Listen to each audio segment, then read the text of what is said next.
बिस्मिल्लाह। इंशाल्लाह आज हम प्रोटीन, उसके टाइप्स, क्लासिफिकेशन, स्ट्रक्चर और उसकी डिटेल्स इंशाल्लाह इस लेक्चर में जो है पढ़ेंगे। लास्ट हमारा कार्बोहाइड्रेट्स कंप्लीट हो चुका था, उसके कुछ एक्स्ट्रा पॉइंट्स आगे के वीडियोस में आएंगे। अभी हम जो है यहाँ पर बायोमोलिक्यूल्स में जो नेक्स्ट बायोमोलिक्यूल है प्रोटीन्स, या in the sense amino acids, हम उसको यहाँ पर देखने जा रहे हैं। तो proteins are the most abundant biomolecules of the living system. ये हमारे जो एनिमल बॉडी, ह्यूमन बॉडी में है, ये सबसे ज़्यादा अबंडेंट पार्ट है लिविंग सिस्टम का। इसके जो चीफ सोर्सेस होते हैं, मेन सोर्सेस जो हमको होते हैं डे टू डे लाइफ में जो हम देखते हैं, वो है milk, cheese, pulses, peanuts, fish, meat etcetera. ये इमेज में आप देख सकते हैं यहाँ पर। Okay, so they occur in every part of the body and form the fundamental basis of the structure and functions of the life. जैसे हमने कहा था प्रोटीन्स, अमीनो एसिड्स, ये क्या है? केमिकल्स है। They are lifeless but they are essential for the life. They are also required for the growth and the maintenance of our body. The word protein, जो protein word होता है, protein word जो है यहाँ पर, it is derived from the Greek word proteos, which means the primary or the prime importance, because they are the building block of our body. हमारी body पूरी protein से तैयार हुई है, हमारे जितने ऑर्गन्स है, स्किन है, हेयर्स है, सब। तो इसलिए उसको प्राइम इंपॉर्टेंस बोला जाता है, इसलिए ये ग्रीक में उसको प्रोटियोस बोलते हैं, प्राइम इंपॉर्टेंस को। वहां से ये वर्ड प्रोटीन आया है, ठीक है। And most important point is all proteins are the polymers of amino acid. सब के सब कैसे बने हैं? अमाइनो एसिड से, मतलब डिफरेंट अमाइनो एसिड के कॉम्बिनेशन से प्रोटीन्स तैयार होते हैं, ठीक है। जिसको एक 3D स्ट्रक्चर में हम इस तरह से शो कर सकते हैं। और यहाँ आप इमेज में देख सकते हैं कि ये हम डे टू डे लाइफ में जो फूड जो इस्तेमाल करते हैं, इसमें प्रोटीन्स प्रेजेंट होते हैं जो हमारे बॉडी की नीड को फुलफिल करते हैं, ठीक है। तो आगे चलते हैं हम। तो प्रोटीन जो है वो अमाइनो एसिड से बने हैं। तो यहाँ पर आप देखेंगे जो अमाइनो एसिड होता है, तो अमाइनो एसिड का जो बेसिक स्ट्रक्चर है, अमाइनो एसिड का जनरल स्ट्रक्चर, वो होता है दिस वन। यहाँ पर इसमें सेंटर में आपको एक कार्बन दिखेगा, यहाँ एक कार्बन है। इस कार्बन को कंपल्सरीली जो एक ग्रुप लगा रहता है वो है carboxylic group, COOH, compulsory group, ठीक है। और वो अदर फॉर्म में रहता है, आयोनिक फॉर्म में, वो हम आगे देखेंगे, ठीक है। और दूसरा जो कंपल्सरी ग्रुप है यहाँ पर अमाइनो ग्रुप, यानी NH2 group. So this carboxylic group is acidic group and this amino group is basic group, okay. And third is hydrogen atom, जो कार्बन को लगा हुआ है, carboxylic group, NH2 group, hydrogen. And this R is variable, मतलब ये change होता रहेगा, ये R अलग अलग आएगा। जैसे यहां मैंने एक एग्जांपल लिया, आप देखिए, कार्बोक्सिलिक एसिड, NH2, हाइड्रोजन, ये तीन ग्रुप कॉमन है सभी में। ये हाइड्रोजन एक आ गया R के प्लेस पे, और नीचे बताइए आप उसको या ऊपर बताइए, कोई प्रॉब्लम नहीं है। तो यहां पर ये जो हाइड्रोजन आया है R की प्लेस पे, ये R की प्लेस पे, तो इसका नेम बन जाता है ग्लाइसीन। ये एक अमाइनो एसिड है, ग्लाइसीन, ठीक है, ओके। ये फूड में होता है, बहुत सारे फूड में, जो मिल्क से बनने वाले फूड्स है उसमें ग्लाइसीन प्रेजेंट होता है, ये फिश में भी होता है, ओके। ऐसे ही अगर हम ये ग्लाइसीन जो वर्ड है, ये ग्लाइकोज से आया है, जो कि ग्रीक वर्ड है ग्लाइकोज, ओके। इसका मतलब होता है स्वीट, स्वीट इन टेस्ट, तो ये टेस्ट में स्वीट होते हैं, इसलिए इनको ग्लाइकोज कहा जाता है, यानी ग्लाइसिन कहा जाता है। वैसे ही अगर हम इस आर की जगह पर ये एक बड़ा ग्रुप यानी फिनोलिक ग्रुप ऐड कर दे, इतना पूरा, तो इसका नेम यहाँ पर चेंज होकर बन जाता है टायरोसिन। ये यहाँ पर ग्लाइसिन आ गया, इसको हम कट कर देते हैं, ये टायरोसिन बन जाता है। टायरोसिन ये भी एक अमाइनो एसिड है, ठीक है। तो यहाँ पर आर की जगह पर, यहाँ आर की जगह पे कौन था, हाइड्रोजन, अब यहाँ आर की जगह पे कौन है, फिनोलिक ग्रुप, रिंग OH, ठीक है। तो इसको बोला जाता है टायरोसिन। ये ग्रीक वर्ड से आया, ये भी टायरोस। टायरोस किसको बोलते हैं, चीज को। चीज होता है ना, चीज जो हम फूड में यूज करते हैं, तो इसमें ये रिच अमाउंट का होता है चीज के अंदर। ये भी फिश के अंदर भी होता है, लेकिन चीज में इसका कंटेंट मेन है ज्यादा, तो इसलिए वहां से इसका टायरोस वर्ड से जो है टायरोसिन इसको नेम दिया गया है। जनरली यहाँ जो अमाइनो एसिड्स आएंगे, वैसे हमको जो बेसिक अमाइनो एसिड्स है, total basic means not acidic basic, basic means fundamental जो अमाइनो एसिड्स हैं वो 21 है। उसके अदर और भी अमाइनो एसिड्स आपको पढ़ने को मिलेंगे नेट के ऊपर। तो यहाँ पर जो हम मेन अमाइनो एसिड्स पढ़ते हैं टोटल 21 है, उसमें से कुछ इसेंशियल है और कुछ नॉन इसेंशियल है, ठीक है। तो यहाँ पर जो है डिफरेंट एसिड्स है और उनको हर बार लिखना लॉन्ग फॉर्म में थोड़ा डिफिकल्ट भी होता है, तो they are shown by 3 letters, 3 letter से उनको शो किया जाता है। जैसे ग्लाइसिन के लिए यूज किया जाता है GLY, टायरोसिन के लिए TYR। तो ये 3 लेटर से इनको स्टार्टिंग की जो है, या फिर कभी कॉम्बिनेशन चेंज करके उसको यूज किया जाता है। तो ये अमाइनो एसिड्स हैं, इसमें साइड चेन R चेंज होता रहेगा, जैसे मैंने बताया अभी आपको। कंपल्सरीली ग्रुप NH2 है, COOH है और H है, ओके। यहाँ पर कार्बोक्सिलिक एसिड को अगर हम नंबर 1 दे और इसको 2 दे IUPAC नोमेनक्लेचर में, और ग्रीक नोमेनक्लेचर में क्या होता है, जो फंक्शनल ग्रुप मेन है यहाँ पर कौन है, COOH, उसी के बाजू वाला जो कार्बन रहता है वो क्या कहलाता है, अल्फा,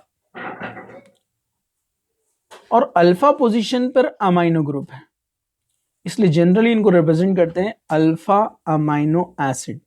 वैसे इसमें क्लासिफिकेशन में बीटा, गैमा, डेल्टा भी होते हैं, वो आपको नहीं है लेकिन, ठीक है। तो अल्फा अमाइनो एसिड्स, ओके। अब हम आगे बढ़ते हैं। यहाँ पर अमाइनो एसिड्स को क्लासिफाई किया है डिफरेंट वे में। जैसे मेन जो क्लासिफिकेशन है उसका वो होता है acidic amino acid, basic amino acid and neutral amino acid, okay. Acidic amino acid, basic amino acid and neutral amino acid.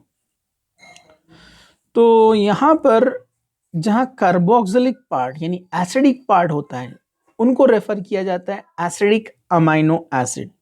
जैसे मैं आपको यहां बताता हूं, ये वाला एग्जांपल देखिए, एस्पार्टिक एसिड। अच्छा, इनको लर्न कैसे करना है, मैं इसके लिए अलग से एक वीडियो आपको बताऊंगा कि कैसे कुछ मैक्सिमम अमाइनो एसिड्स को हम कैसे लर्न कर सकते हैं। और याद रखिए, सारे अमाइनो एसिड जितने भी हैं यहाँ पर, ये कहाँ आने वाला है, ये R की पोजीशन पे ग्रुप आएगा। ये अमाइनो एसिड नहीं है जो नहीं आपको दिख रहे हैं यहाँ पर, ये R की पोजीशन पे आएगा, तो उसका नेम ये अमाइनो एसिड बनेगा।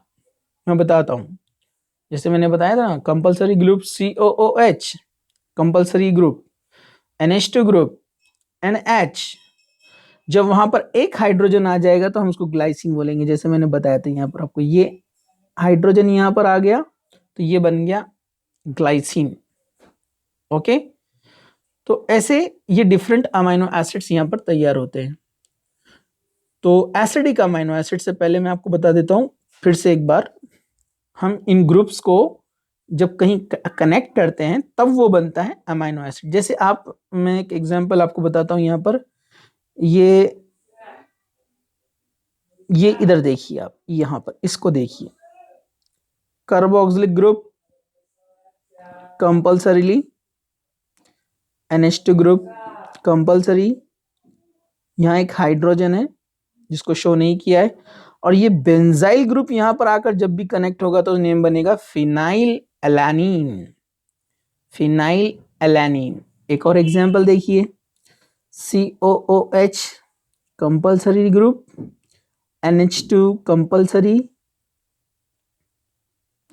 यह एक हाइड्रोजन है जिसको शो नहीं किया है, और ये यहाँ पर एक जो आपको बॉन्ड दिख रहा है ये वाला, इसका मतलब क्या है, यहाँ CH3 है। तो CH3 ग्रुप जहां पर आ गया वो बन गया एलानिन, जहां हाइड्रोजन आया वो बना ग्लाइसिन, और बाकी कॉमन रहेंगे ग्रुप, यानी कार्बन को लगा रहेगा carboxylic, NH2 and hydrogen. Okay, चलिए अब आइए क्लासिफिकेशन की तरफ, हम देख रहे थे एसिडिक। तो एसिडिक अमीनो एसिड किसको बोलते हैं, जैसे ये एस्पार्टिक एसिड, एस्पार्टिक एसिड। तो यहाँ कार्बोक्सिलिक जो पार्ट आपको दिख रहा है, एक ये वाला पार्ट और एक ये वाला पार्ट, तो ये भी COOH है, इसने H प्लस यहाँ पर दिया है, ठीक है। तो इसलिए इसको हम एसिडिक अमीनो एसिड कहेंगे। This one is acidic amino acid. तो यहाँ आपको रेड, ये ऑरेंज कलर में जितने दिख रहे हैं सब एसिडिक हैं, ऑरेंज कलर में जितने भी आएंगे सब एसिडिक अमीनो एसिड है। तो यहाँ पर दो ही दिए गए। कुछ डेरिवेटिव्स भी होते हैं अमीनो एसिड के जो दिखने में अपने को एसिडिक दिखते हैं, लेकिन वो रहते हैं बेसिक। वो कैसे, हम उसका एग्जांपल आगे देखेंगे, ठीक है। ओके, ये ब्लू में जो आपको दिख रहे हैं सब बेसिक अमीनो एसिड्स है। ये देखिए आप, क्यों, NH2 ग्रुप आप देखिए यहाँ पर, तो जहां बेसिक ग्रुप्स ज्यादा होते हैं उसका नेचर बेसिक बन जाता है। ओके, और न्यूट्रल अमीनो एसिड, तो सिंपली बात है, जहां पर एसिडिक और बेसिक ग्रुप इक्वल हो उसको बेसिक न्यूट्रल अमीनो एसिड बोलते हैं। जैसे यहाँ पर COOH भी और NH2 दोनों एक एक हैं, तो ये सिंपल हो गया neutral. Okay, so this is about acidic, basic and neutral. So जो अमीनो एसिड में एसिडिक पार्ट ज्यादा रहेगा वो एसिडिक, जहाँ बेसिक ग्रुप ज्यादा रहेंगे बेसिक, जहाँ दोनों इक्वल रहेंगे वो neutral amino acid. Okay, equal number जहां पर होते हैं। अब इसमें एक और एक पॉइंट है, वह है essential and non essential amino acid. ये यहां पर दिया हुआ है, non essential amino acid and essential amino acid. Okay, so the amino acid which can be synthesized in our body are known as non essential। मतलब जो amino acid हमारी body अंदर खुद तैयार करती है नेचुरली, मतलब हमको उसकी नीड नहीं है बाहर से डाइट से, इसलिए उसको नॉन इसेंशियल अमीनो एसिड बोलते हैं। नॉन इसेंशियल अमीनो एसिड, और जो हमारी बॉडी नेचुरली अमीनो एसिड तैयार नहीं कर सकती है, तो वो हम फूड के थ्रू लेते हैं, थ्रू द डाइट, तो उनको बोला जाता है इसेंशियल अमीनो एसिड्स, मतलब हमारी बॉडी को रिक्वायर्ड है वो। तो यहाँ पर आप देखेंगे जो सर्कल्स है, सिंपल सर्कल, वो सब नॉन इसेंशियल है। कलर कोई भी रहेगा सर्कल का, लेकिन सिंपल सर्कल जहां पर आएगा वो नॉन इसेंशियल है, और जो डॉटेड सर्कल दिख रहे हैं आपको, they are essential amino acid. तो याद रखना थोड़ा मुश्किल रहता है, तो मैंने उसका एक शॉर्टकट बनाया था, आप उसको इस तरह से याद रख सकते हैं, TV मिल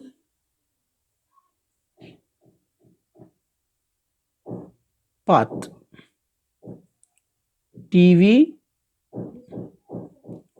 मिल पाथ, TV मिल पाथ, ये उसका शॉर्टकट है, TV मिल पाथ। ये नेम्स आप कंटिन्यूस पढ़ते रहेंगे तो आपको लर्न हो जाएंगे, और फिर ये शॉर्टकट आपको इजीली तब समझ में आएगा, पहले आपको नेम्स बार बार उसके देखना पड़ेगा। जैसे आप देख सकते हैं यहाँ पर TV मिल पाथ, जैसे टी का मतलब है थ्रियोनाइन, ये देखिए थ्रियोनाइन। वी यहां पर आएगा वैलिन, देखिए ये वी वैलिन। एम यहां पर आपको देखिए मिथ्योनिन दिख रहा है, मिथ्योनिन। आई होता है आइसोल्यूसिन, डॉटेड लाइन है, आई मतलब आइसोल्यूसिन। फिर 2L दिख रहे हैं आपको, 2L मतलब leucine, and next one is lysine, this one, leucine and lysine. तो TV मिल पाथ। अब यहां पर आपको P नजर आ रहा है, P phenylalanine, this one, dotted line है, फिनाइल एलानिन। ए आपको यहां पर दिख रहा है, A stands for the which one, arginine. Here is arginine, where is, हाँ यहाँ पर इसने उसको नहीं लिया है, लेकिन ये इसमें आएगा, ठीक है, arginine. Okay, next one is A, T हो गया, टीओ मीन्स ट्रिप्टोफैन। देखिए डॉटेड लाइन है, ट्रिप्टोफैन।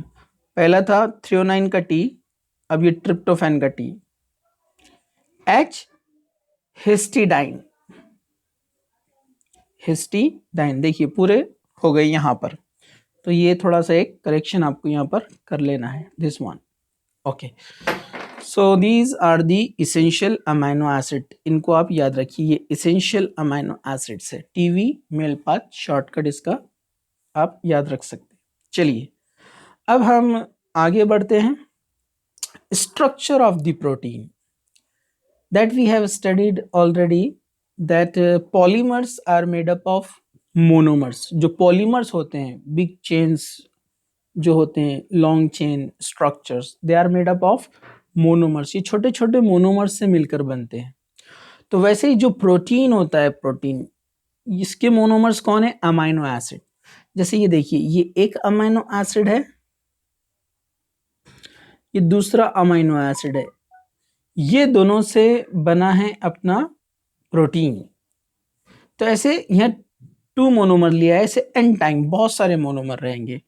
तो यहाँ पर एक का carboxylic acid hydrogen OH group loss करता है, और अमाइनो ग्रुप जो है एक हाइड्रोजन लॉस करता है, मतलब H2O चला गया।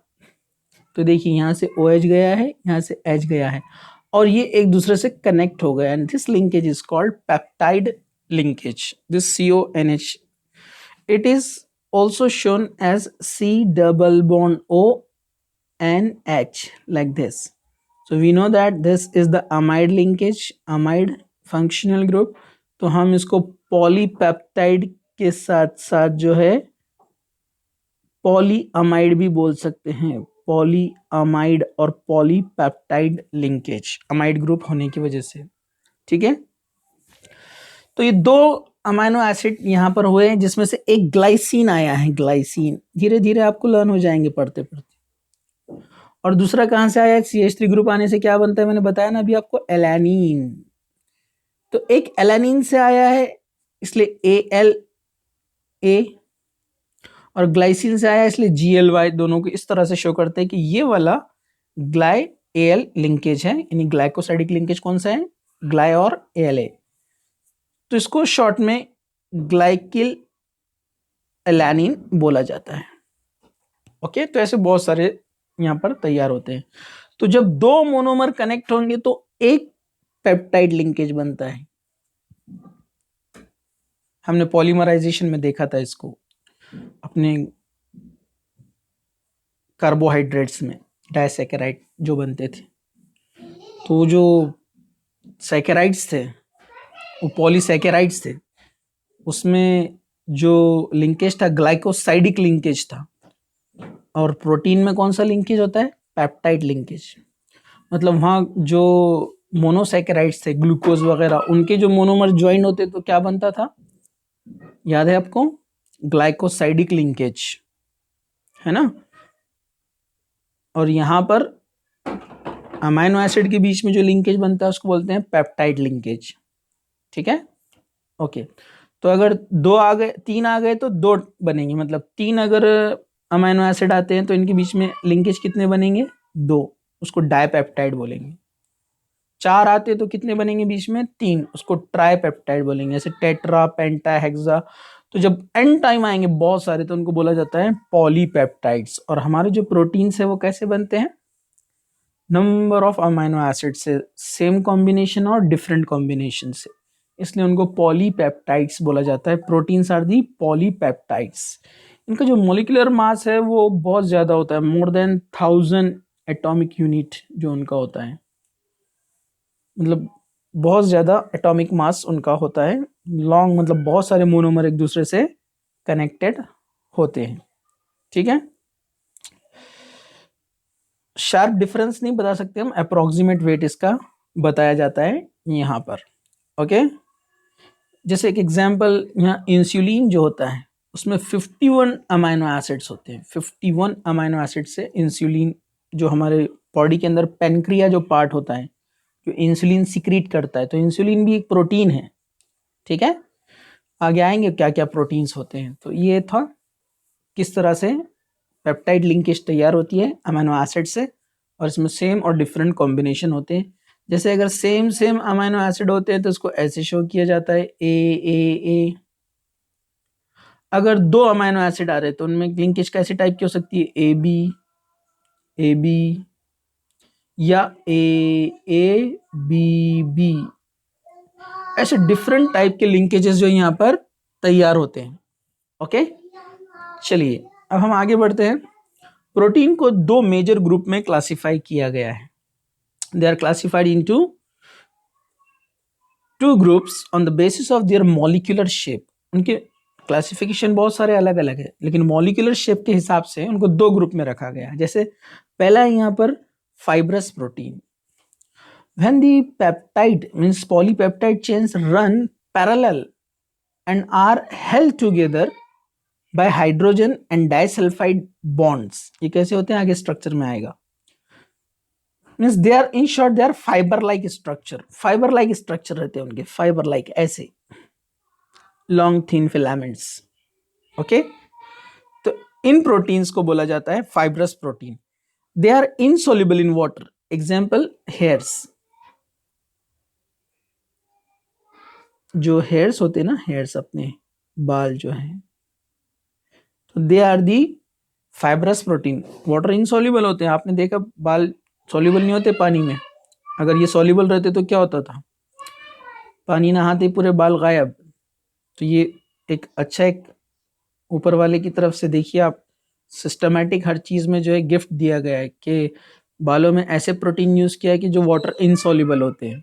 जबकि ब्लड आप देखेंगे तो वो भी प्रोटीन है, हीमोग्लोबिन, वो वाटर सॉल्युबल होता है, जिससे बहुत सारे केमिकल रिएक्शन में हेल्प मिलती है। तो ऊपर वाले ने कितना अच्छा सिस्टम बनाया कि कौन से प्रोटीन को कहाँ रखना है, कुछ वाटर सॉल्युबल है, कुछ इनसॉल्युबल है।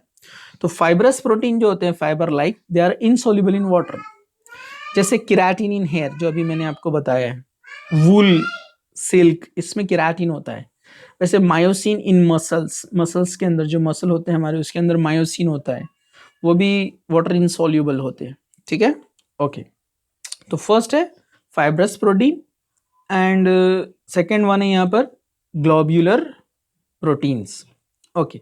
तो यहाँ ग्लोब्यूलर प्रोटीन्स के अंदर जो है, this result of the coil around the spherical shape, मतलब they are like spherical shape and there will be coiling in their amino acid linkage. जो उनके अमाइनो एसिड की लिंकेजेस होती हैं उसमें कॉइलिंग होती है। ये स्ट्रक्चर में हम फिर देखेंगे आगे। They are soluble in water. Example है इंसुलिन, जैसे यहाँ पर दिया हुआ है, देखिए इंसुलिन इन हीमोग्लोबिन जो है यहाँ पर, तो ये ग्लोब्यूलर प्रोटीन है। बंडल लाइक स्ट्रक्चर दिख रहा है यहाँ पर आपको, ग्लोब्यूलर होते हैं ये। फिर इसमें भी अलग अलग होते हैं, प्राइमरी, सेकेंडरी, टर्चरी, वो हम आगे स्ट्रक्चर ऑफ प्रोटीन के अंदर आगे देखने वाले हैं, ठीक है। इसमें हम यहाँ पर और थोड़ा सा कुछ एक ऐड कर लेते हैं। वो एडिशन यहाँ पर ये है कि हम उसके डिफरेंसेस और भी यहाँ पर जो है देख सकते हैं। जैसे अगर हम देखेंगे यहाँ पर, तो प्रोटीन्स फाइब्रस और ग्लोबुलर के अंदर, so they are their shape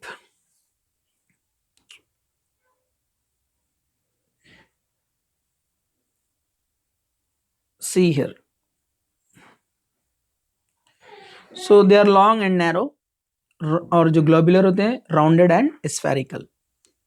fibrous protein का रोल क्या है, strength and support the structure. जो हमारे बॉडी का स्ट्रक्चर है उसको सपोर्ट करना और स्ट्रेंथ देना, जैसे मसल्स में बताया गया है। और ग्लोबुलर का फंक्शन क्या है, कैटलिस्ट एंड ट्रांसपोर्ट। ये बहुत सारे केमिकल रिएक्शन में हेल्प करते हैं हमारे बॉडी के अंदर।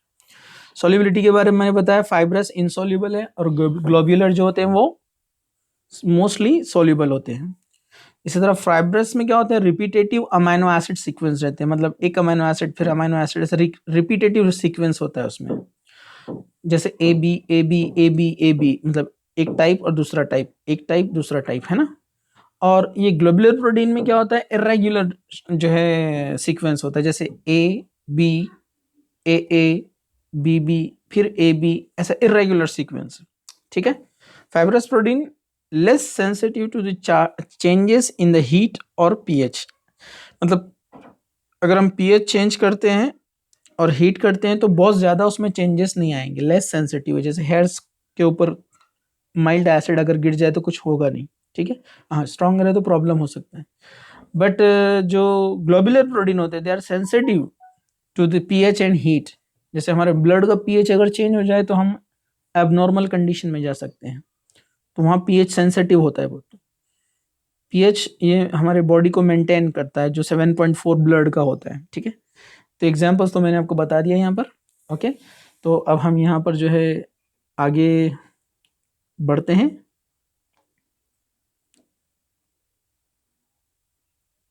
Next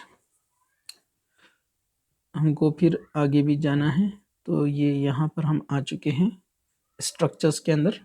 now primary structure of the protein, जो प्राइमरी स्ट्रक्चर होता है उसको सिंपली हम ऐसे बता सकते हैं, ये सिंपल ऐसे होते हैं प्राइमरी स्ट्रक्चर। ये कैसे है, मतलब लिंकेज इसका ऐसे जाता है, मैं आपको यहाँ पर बताता हूँ। जैसे COOH इधर रहेगा, ये किससे कनेक्ट है, C से, यहाँ पर H, यहाँ पर R ग्रुप चेंज होता रहता है, मैंने बताया आपको।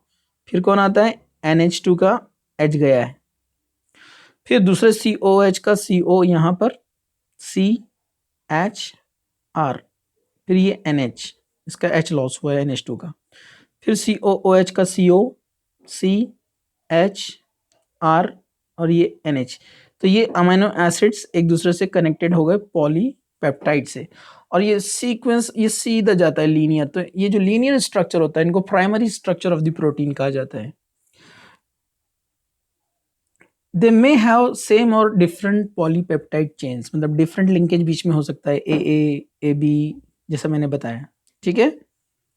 So each polypeptide in protein has amino acid linked with each other in a specific sequence, and it is this sequence of amino acids that is said to be the primary structure of the protein. Any change in this primary structure, that is sequence of the amino acid, creates different protein. मतलब अगर आप chain में हम बोल रहे हैं कि जो टाइप चल रहा है ग्लाइसिन ग्लाइसिन ग्लाइसिन, जैसे ए, ये एक सीक्वेंस है, वैसे ए बी ये एक सीक्वेंस है। अगर इसमें थोड़ा भी चेंज आता है तो प्रोटीन का नेचर चेंज हो जाएगा, वो डिफरेंट टाइप का प्रोटीन बन जाएगा। तो ये हो गया लीनियर, जो स्ट्रेट होते हैं उनको बोलते हैं primary structure. Secondary structure of protein, the secondary structure of protein refers to the shape in which the long polypeptide chain can exist. They are found to exist in two different types, alpha helix and beta plated sheet. How are they? Now see, actually क्या होता है, जो coiling बनती है यहाँ पर, जैसे आपको ये यहाँ पर दिख रहा है, ये यहाँ पर आपको दिख रहा है, एक्चुअली मैं उसको ऐसे ऐसे बना रहा हूँ, लेकिन वो कॉइल्ड है, कॉइल्ड स्ट्रक्चर है, ऐसे है वो। मैं यहाँ बताता हूँ उसको, ये ऐसे जा रहा है, वो एक्चुअली कॉइलिंग है उसमें, कॉइलिंग राउंडेड।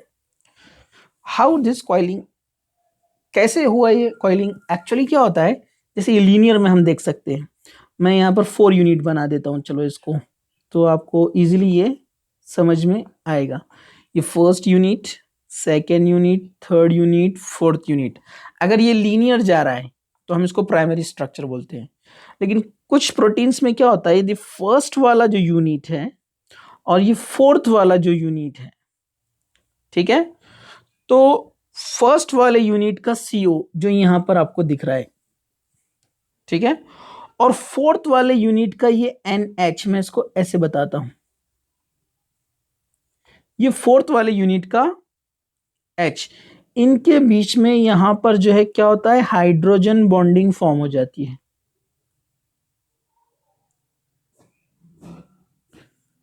ठीक है, ये नेचुरल है। प्रोसेस। तो ये इसका फर्स्ट जो है अमीनो एसिड का CO, और ये यहां पर आपको दिख रहा है ये फोर्थ यूनिट का NH ग्रुप। इनके बीच में हाइड्रोजन बॉन्ड फॉर्म हो रहा है। देखिए आप यहां पर हाइड्रोजन बॉन्ड दिख रहा है, ये ऑक्सीजन और हाइड्रोजन के बीच में जो हाइड्रोजन बॉन्ड बना है, जिससे ये कॉइलिंग हो जाती है। मतलब ये वाला CO यहाँ के NH से कनेक्ट हो जाता है, तो उसमें क्या हो जाती है, कॉइलिंग तैयार हो जाती है। तो वैसे ये वाला यूनिट नीचे वाले से बनाएगा, फिर इसका कोई यहाँ का एक यूनिट रहेगा वो यहाँ से बनाएगा, ऐसा ये रिपीट होते जाता है, जिससे स्ट्रक्चर कॉइल्ड बनते जाता है, लाइक स्प्रिंग या स्क्रू। लाइक स्क्रू कैसे घुमाते हैं ना, तो ये राइट हैंडेड जो फोल्डेड स्क्रू रहता है ना, उसी से आया है ये alpha helix. Right hand side में जैसे ये थंब लेकर राइट हैंड साइड कॉइलिंग बताया, देखिए। तो ये कॉइलिंग इस तरह से बनती जाती है, ये ऐसे ऐसे ऐसे ऐसे, ठीक है। इसको अल्फा हेलिक्स बोलते हैं। अल्फा राइट हैंड साइड के लिए यूज होता है, बीटा लेफ्ट के लिए। तो ये राइट हैंड साइड फोल्डिंग है, कॉइलिंग है, कॉइल हो रहा है, इसलिए उसको अल्फा हेलिक्स बोलते हैं। तो यहाँ पर ये hydrogen bonding plus polypeptide linkage तो इसके बीच में है जो अंदर चलते आ रहा है, प्लस हाइड्रोजन बॉन्डिंग हो रहा है। और अगर किसी के पास सल्फर प्रेजेंट है, सल्फर ग्रुप कोई अमीनो एसिड में, अल्फा अमीनो एसिड में सल्फर भी होता है ना, देखिए आप इसको धीरे धीरे देखेंगे, आपको लर्न होते जाएंगे। आप देखिए यहाँ पर सल्फर वाला ग्रुप जो है, ये देखिए मिथियोनाइन में सल्फर है। तो जहाँ सल्फर होते हैं वहाँ सल्फाइड लिंकेज भी तैयार करते हैं, जिससे स्ट्रेंथ और बढ़ता है उसका अमीनो एसिड का, ठीक है। तो जो अल्फा हेलिक्स बनाते हैं इस तरह से कॉइलिंग वाले स्ट्रक्चर, तो ये होंगे यहां पर alpha helix secondary structure. Alpha helix में सेकेंडरी के अंदर एक होता है बीटा प्लेटेड शीट। एक था अल्फा हेलिक्स और दूसरा होता है बीटा प्लेटेड शीट। वो कैसे होता है? बीटा प्लेटेड शीट में देखिए यहाँ स्ट्रक्चर थोड़ा आपको कंफ्यूजिंग दिख रहा होगा, मैं उसको थोड़ा और सिंपल वे में कर देता हूँ। NH CH RCO, ये क्या है? एसिड का ग्रुप है, मैंने बताया ना, इसका OH लॉस हुआ, इसका H लॉस हुआ, ओके। फिर नेक्स्ट ग्रुप इससे कनेक्ट होता है NH, फिर ये कौन आएगा? CH R और ये CO।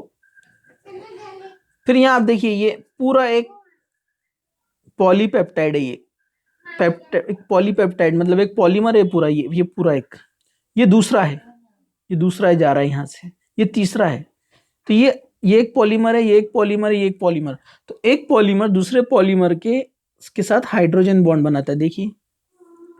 तो ये जैसे NH है, तो यहाँ के बाजू वाले O के साथ वो बनाएगा लिंकेज,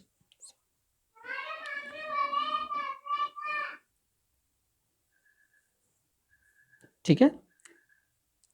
चलते रहेगा सिलसिला इस तरह। ये हाइड्रोजन बॉन्ड देखिए दो के बीच में बना है, ये एक पॉली, ये एक पॉली, दोनों के बीच में, ये दोनों के बीच में यहाँ पर हाइड्रोजन बॉन्ड। तो ऐसे कई हाइड्रोजन बॉन्ड यहाँ पर तैयार होते हैं, जिससे एक शीट तैयार हो जाती है, शीट लाइक स्ट्रक्चर, इसलिए इसको जो है बीटा प्लेटेड शीट बोलते हैं, ठीक है। This is beta pleated sheet structure in the protein, secondary structure of protein. तो एक ने बनाया अल्फा हेलिक्स और दूसरे ने बनाया बीटा प्लेटेड। तो एक रफ शो कर सकते हैं हम उसको ऐसे, ये एक पॉलीपेप्टाइड था, ये एक पॉलीपेप्टाइड मतलब प्रोटीन, ये एक प्रोटीन, ये एक प्रोटीन, जो लीनियर स्ट्रक्चर था ना स्टार्टिंग में जो देखा हमने, बस ये लीनियर स्ट्रक्चर आपस में यहाँ पर हाइड्रोजन बॉन्ड से यहाँ पर कनेक्ट हो गए। और ये हाइड्रोजन बॉन्डिंग इतनी होती है यहाँ पर कि जिससे एक शीट की तरह स्ट्रक्चर यहाँ पर जो है तैयार हो जाता है। तो इसको बोलते हैं बीटा प्लेटेड शीट। नेक्स्ट है थर्ड वाला, tertiary structure of protein. Tertiary structure of protein represent overall folding of the polypeptide chain. Further folding of secondary structure, it gives rise to two major molecular shape-wise fibrous and globular protein. Okay, तो इसमें further folding होती है, hydrogen bonding भी रहेगा secondary की तरह, disulphide भी रहेगा, लेकिन थोड़ा सा और कॉम्प्लिकेट रहेगा ये, ठीक है। और लार्ज वंडरवॉल इंटरेक्शन, मतलब एक मॉलिक्यूल दूसरे मॉलिक्यूल से इलेक्ट्रोस्टैटिकली अट्रैक्ट होता है, एक के इलेक्ट्रॉन दूसरे के न्यूक्लियस। इस तरह क्वाटरनरी स्ट्रक्चर ऑफ प्रोटीन में क्या होगा, it is more complexed, it is you referred as subunits, means इसमें जो स्पेशियल अरेंजमेंट है, जो स्पेस में इसका अरेंजमेंट होता है वो थोड़ा सा कॉम्प्लिकेटेड होता है, like bundle shape structure. See here, तो हियर कार्बन एंड हाइड्रोजन जो चेन है यहां पर, ये प्राइमरी को रिप्रेजेंट कर रहा है, ठीक है। In this structure oxygen nitrogen आप देखेंगे तो प्राइमरी में होता है, लेकिन वो नेबरिंग से जो है बॉन्डिंग फॉर्म करता है, तो उसको सेकेंडरी रिप्रेजेंट करते हैं। टर्चरी आप देखेंगे यहाँ पर ग्रीन से शो कर रहा है, कॉम्प्लिकेशन बढ़ रहा है। क्वाटरनरी आप देखेंगे यहाँ पर ये और कॉम्प्लिकेटेड होते जा रहा है। ऊपर हम सिंपली ऐसे समझेंगे, प्राइमरी में प्रोटीन ऐसे होता है, ओके। सेकेंडरी में कॉइलिंग होती है या बीटा प्लीटेड, ओके। टर्चरी में ये जो कॉइलिंग है वो और फोल्ड हो गई, मतलब और कॉइलिंग बढ़ गई है, मतलब coiling as well as bending, तो बन गया वो टर्चरी। किसी में होता है किसी में नहीं होता है, मतलब कुछ प्राइमरी होते हैं, कुछ सेकेंडरी होते हैं, कुछ क्वाटरनरी होते हैं। क्वाटरनरी में क्या होगा, कॉइलिंग, बेंडिंग, फिर complicated hydrogen bond disulphide formation, complicated structure तैयार होता है, इसको हम बोलते हैं क्वाटरनरी, ओके। चलिए हम आगे चलते हैं। एक पॉइंट आपको दिया हुआ है, denaturation of protein. Denature of protein में यहाँ पर क्या होता है कि जो प्रोटीन है अपना, protein found in biological system with unique 3 dimensional structure and has biological activity called native protein, जैसे एग है, मिल्क है, ठीक है। तो इनका अपना एक स्पेसिफिक स्ट्रक्चर है। अगर उसमें फिजिकल चेंज आता है टेम्परेचर या केमिकल्स डालने से या पीएच चेंज होने से, तो उनका स्ट्रक्चर डिस्टर्ब हो जाता है, और वो स्ट्रक्चर डिस्टर्ब होकर जो है वो बना देता है डीनेचर्ड प्रोटीन।